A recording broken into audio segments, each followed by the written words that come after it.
রামনগরে প্রবীণ তৃণমূল নেতাকে ডিম ছুঁড়েছিলেন। ডিম ছুঁড়ে চাপে ক্ষমা প্রার্থী বিজেপি নেতা। রামনগরের বিজেপি নেতা কি বলছেন তিনি? ক্ষমা তো চেয়েছেন দলের কাছে, লিখিতভাবে ক্ষমা চেয়েছেন।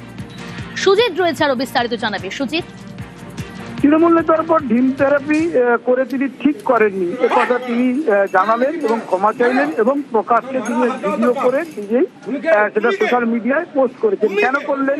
নিউজ 18 বাংলায় গতকাল এই খবর, যে খবরে দেখা গেছে রীতিমতো হেনস্থা করা হচ্ছে ডিম থেরাপির নামে, যেখানে বিজেপি নেতৃত্ব জানিয়েছেন এ ধরনের কাজ করা যাবে না। সেখানে কিন্তু দেখা গেছে রামনগরে এই ঘটনা, দীঘার কাছে রামনগর 2 নম্বর গ্রাম পঞ্চায়েত এলাকার পঞ্চায়েত সমিতি এলাকার এই ঘটনা শোরগোল শুরু হয় এবং এলাকার এমপি যিনি বিজেপি সাংসদ তাঁতি সৌমেন্দু অধিকারী রীতিমতো কড়া ভাষায় প্রতিক্রিয়া দিয়েছিলেন নিউজ 18 বাংলাকে যে এ ধরনের ঘটনা বরদাস্ত করে না দল এবং পদক্ষেপ নেওয়া হবে, এবং নেওয়া যে হলো সেটা কিন্তু বোঝা গেল।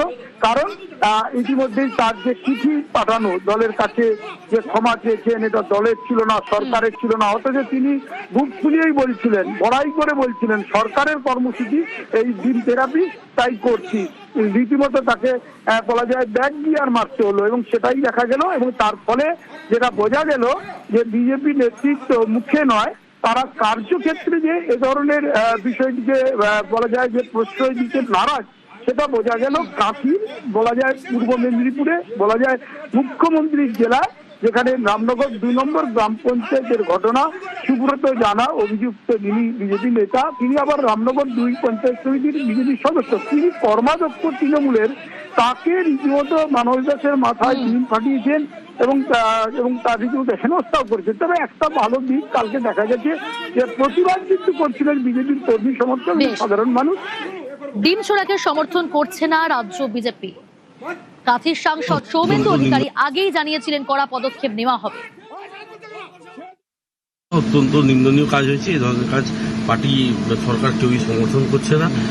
যিনি করেছেন তার বিরুদ্ধে নিশ্চিতভাবে ব্যবস্থা গ্রহণ করা হবে। আর তারপরেই ক্ষমা প্রার্থী রামনগরের বিজেপি নেতা লিখিতভাবে দলের কাছে ক্ষমা চেয়েছে। বিএলআর অফিসের সামনে মানস দাসের উপর ডিম নিক্ষেপের ঘটনা ছিল। সেই ঘটনাটি সম্পূর্ণ আমার ব্যক্তিগত, যে কথাটি সরকারি অর্ডার বলেছিলাম কথাটি ভুল।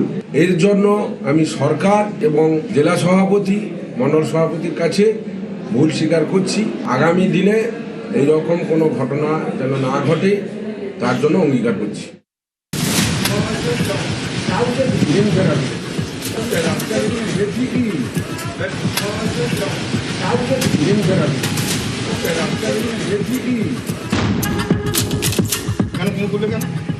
এটা সরকার থেকে অর্ডার। কে? কোন সরকার? আমাদের সরকার। তোমাদের সরকার মানে অর্ডার দেখাও।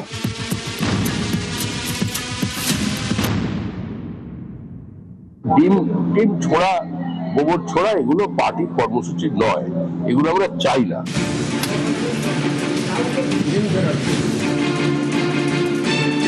ডিম ছুড়ে হম্বিতম্বি, বাধা দিলে আবার আঙুল উঁচিয়ে হুঁশিয়ারি।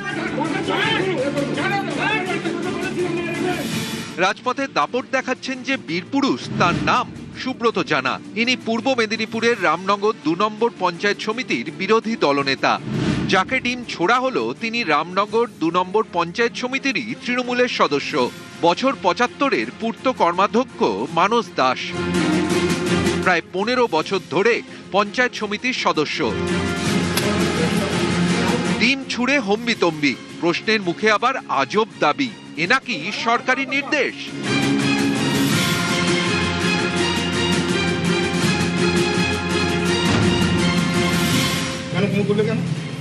এটা সরকার থেকে অর্ডার। কে? কোন সরকার?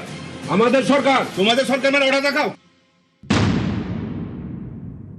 আমি ভাবতে পারিনি, দীর্ঘদিন রাজনীতি করেছি, আমি কখনো এই জিনিসটাকে আশা করিনি। আমি 75 বছর বয়স হয়ে মানুষের পরিষেবা দেওয়ার চেষ্টা করে আমি এতটাই হতবাক, আমি সেন্সলেস হয়ে যাওয়ার মতন উপক্রম হয়েছিল। আমি ভাবতে পারিনি একটা আত্মমর্যাদার ব্যাপার, একটা মানুষ যে সারা জীবন রাজনীতি করে মানুষের সেবা করে এই পরিণতি ভারতবর্ষের গণতন্ত্রে, এটাকে আমি ভাবছি শুয়েছি।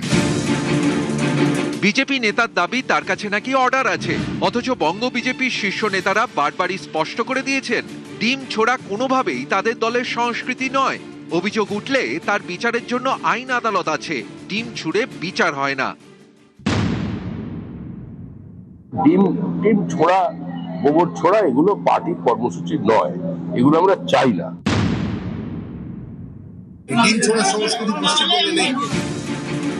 দলের শীর্ষ নেতৃত্বের নির্দেশ, তারপরও ডিম ছুটছেন নেতারা, অনেকের মতে যা পদ্মের বিড়ম্বনার কারণ হয়ে দাঁড়াচ্ছে। অত্যন্ত নিন্দনীয় কাজ হয়েছে। এই ধরনের কাজ পার্টি সরকার কেউই সমর্থন করছে না।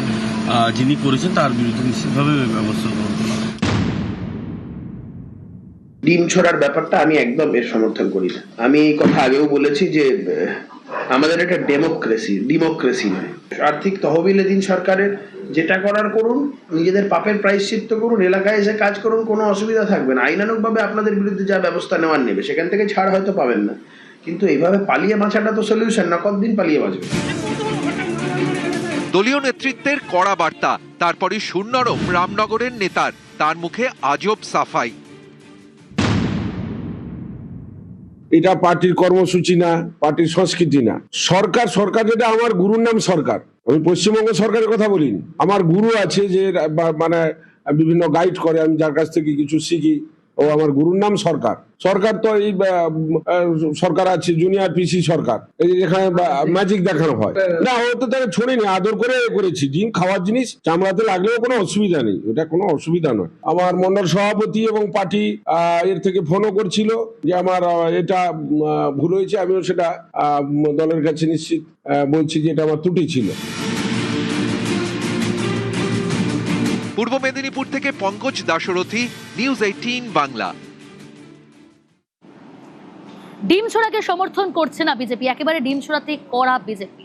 কিন্তু মালবাজারের একটা ছবি দেখাবো আপনাদের, সেখানে তৃণমূল পঞ্চায়েত প্রধানকে ডিম, কি কারণে ডিম ছোড়া হলো, কি অভিযোগ তৃণমূল পঞ্চায়েত প্রধানের বিরুদ্ধে জানবো। তবে যে ছবি আপনারা দেখছেন মালবাজারের ছবি, রকি রয়েছে আমার সঙ্গে। রকি, ঠিক কি অভিযোগ? দেখো, বিজেপি কর্মী সমর্থকদের অন্নপূর্ণা ভান্ডারের ফর্ম আটকে রাখার অভিযোগ এবং কুমলাই গ্রাম পঞ্চায়েতের রীতিমতো বিক্ষোভ দেখালেন গ্রামের বাসিন্দারা। অভিযোগ পেয়েছে মালবাজার মহকুমার অন্তর্গত কুমলাই গ্রাম পঞ্চায়েতের প্রধান, সেখানে কিন্তু তারা অন্নপূর্ণা ফর্ম যেগুলো রয়েছে সেগুলো কিন্তু আটকে রেখেছে এবং বিডিও অফিসে তা জমা করেনি, যার ফলে সেই গ্রামের বিজেপি কর্মী সমর্থক এবং তাদের পরিবারের সদস্যরা সেই অন্নপূর্ণা ভান্ডারের যে সুবিধা তার থেকে বঞ্চিত রয়েছে বলে অভিযোগ। এই দিন গ্রামের বাসিন্দারা রীতিমতো গ্রাম পঞ্চায়েত অফিসে যান এবং প্রধানকে জিজ্ঞেস করতে থাকেন কি কারণে এই কাজ করেছেন। তারা দেখেন রীতিমতো অফিসের মধ্যে গাদি ফর্ম জমা রয়েছে এবং এরপরে কিন্তু রীতিমতো ক্ষিপ্ত হয়ে ওঠে গ্রামের বাসিন্দারা এবং তারা রীতিমতো ডিম ছুড়ে বলে অভিযোগ রয়েছে। এই ঘটনার খবর পেয়ে মালবাজার থানার পুলিশ সেখানে পৌঁছায় এবং পরিস্থিতি সামাল দেওয়ার চেষ্টা করে।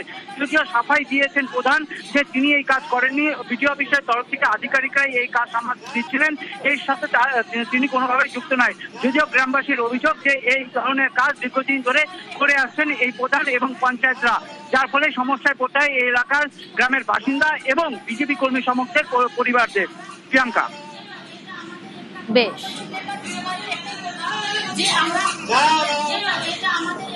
প্রথম যেটা আমাদেরকে বলা হয়েছিল 25টা করে পঞ্চায়েত মেম্বারকে দেওয়া, তখন সমস্ত পঞ্চায়েত মেম্বারকে নিয়ে আমরা একটা মিটিং করেছিলাম।